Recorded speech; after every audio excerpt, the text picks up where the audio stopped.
Good day, everyone. I will be presenting our study entitled Estimating the Recreational Benefits of Lake Pandin as a Tourism Destination in San Pablo City, Laguna, Philippines. Do you miss traveling? We love to travel, and it is one of the sectors that highly contributes to the rise of the economy in a country.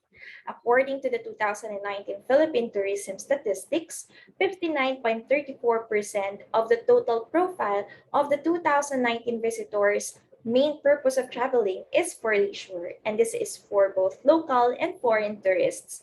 And this results to the total visitors receipts increase of about 18.80%. Now let's have a quick tour to the seven greater lakes of San Pablo.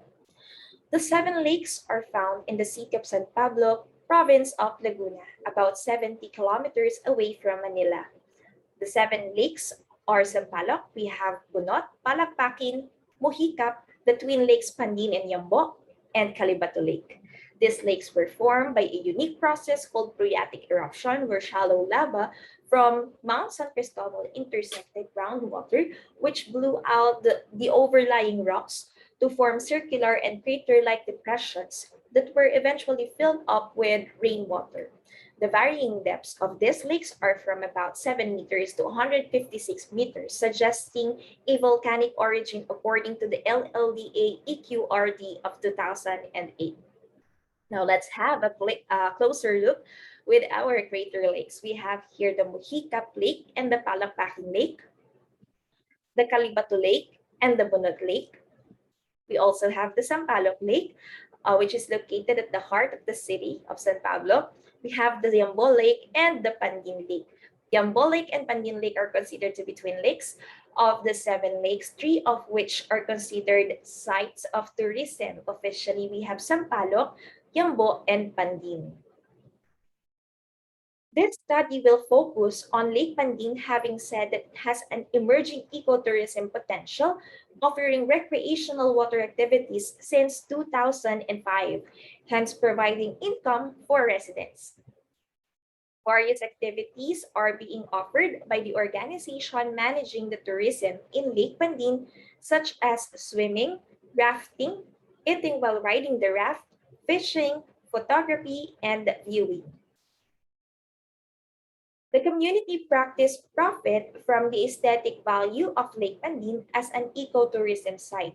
Its intrinsic value allows the community to practice sustainable ecotourism, valuing its culture, giving social stability for the residents, and improving their socio-economic status.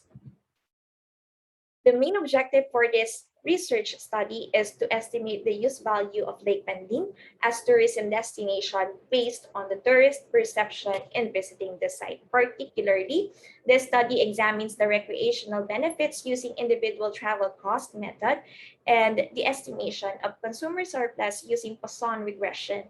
And this is also part of the study regarding the TCC, or the tourism carrying capacity of Lake Pandin, to pave its way to sustainable use as an ecotourism site. For the methodology, the estimated use value of Lake Pandin as a tourism destination was based on the tourist's perception of visiting the lake by computing for its estimated demand of the lake with its aesthetic and intrinsic value. So this study assumed that the recreational value of the lake would be reflected by the travel cost incurred by the tourists when they visited the lake, and implied that the number of visits made by a tourist decreased due to increased travel costs. And also, the local travel origins of international tourists were used to avoid the overestimation of recreational value and the consumer surplus burden. The individual travel cost method, or the ITCM, was used to estimate the non-use value of Lake Pandin, while the consumer surplus was based on the computed travel cost coefficient to obtain the total recreational benefits of Lake Pandin. So in this study also, the model below was used to describe the relationship between individual visits and travel costs and other explanatory variables such as location of the tourist home or the place of origin, how many times the tourist visited the site, the length of the trip, of the trip, the amount of time spent at the site, travel expenses, the person income, others' socioeconomic characteristics, other locations visited during the same trip, and amount of time spent at each location, reasons for trip, and substitute sites that the person might visit instead of this site or the Lake Pandin. This is the tourist arrival data in Lake Pandin obtained from the San Pablo City Tourism Office. In 2005, we have 21,101. In 2006, we have 27,669. In 2017, 8,735. 2018, we have 10,231, and in 2019, 29,531 for a total of 97,267 for 5 years.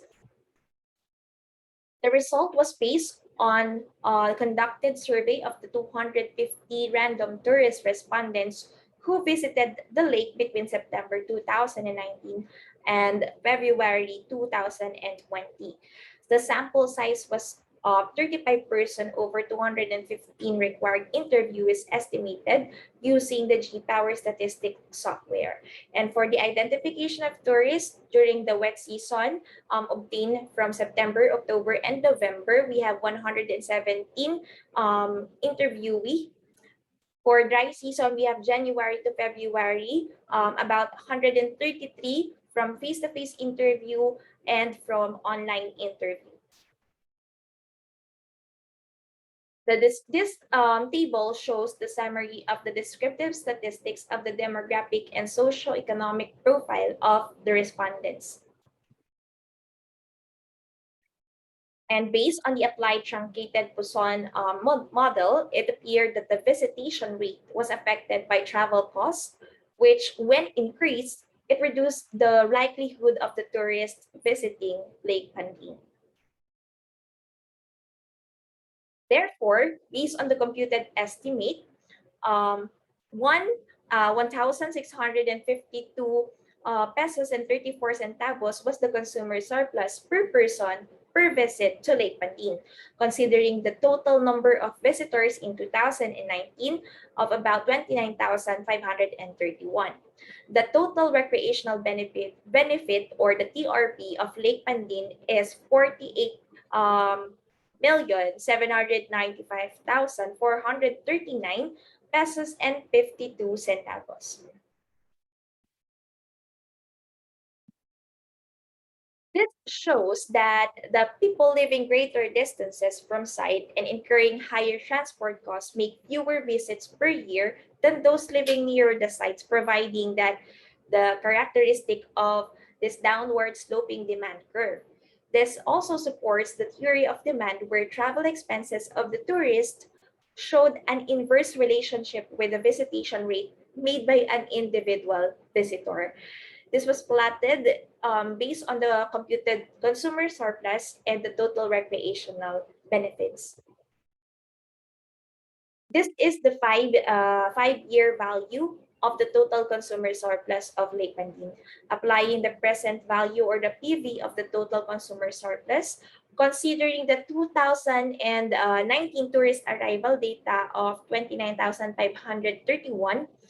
The estimated value of the total consumer surplus of Lake Pandin is 53,674,983 pesos and 47 centavos. This PV or present value was deemed to increase to a value worth 78,585,543 pesos and 30 centavos by 2023, applying the R of 10%. This implies that Lake Pandin has a great potential for future development by its mere present value.